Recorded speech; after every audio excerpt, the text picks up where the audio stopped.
இதே நம்ம இது நான் அப்புறம் ஒரு தக்காளி அது எல்லாத்தையும் கட் பண்ணி போட்டு நல்லா கழுவி வாஷ் பண்ணி வச்சுருக்கிறேன் பாலக்கீரையை இதோட சேர்த்துடலாம்.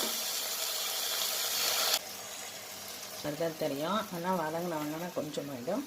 இந்த ஒரு சின்ன லெமன் சைஸ் புளி ஊற வச்சுருக்கேன். எவ்வளோ போட்டோம். இதில் பருப்பு வேக வச்சு வச்சுருக்கோம், அதை வந்து இதோட சேர்த்துடலாம்.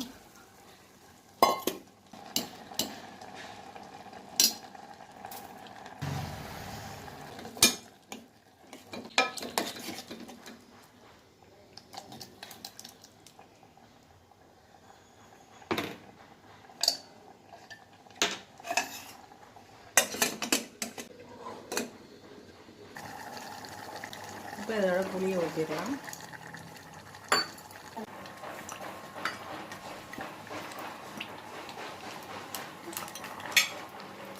இப்போ தாளிக்கிற கரண்டியில் எண்ணெய் ஊற்றி தாளிப்பு வெங்காயம் வடகம் இருக்குல்ல, அதையும் இதில் போட்டு தாளிச்சிட்டு நம்ம சாம்பாரில் சேர்த்துட்டோம்னா பாலக்கீரை சாம்பார் ரெடி. நீங்களும் ட்ரை பண்ணி பாருங்கள். நல்லா இருந்துச்சுன்னா லைக் பண்ணுங்கள், ஷேர் பண்ணுங்கள், கமெண்ட் பண்ணுங்கள், மறக்காமல் சப்ஸ்கிரைப் பண்ணுங்கள். தேங்க்ஸ் ஃபார் வாட்சிங். அவ்வளோதாங்க. கம்மன் வாசனை சூப்பராக இருக்குது. இன்னும் கொஞ்சம் சாம்பார் இன்னொன்று நிறுத்திடலாம். தேங்க்ஸ் ஃபார் வாட்சிங்.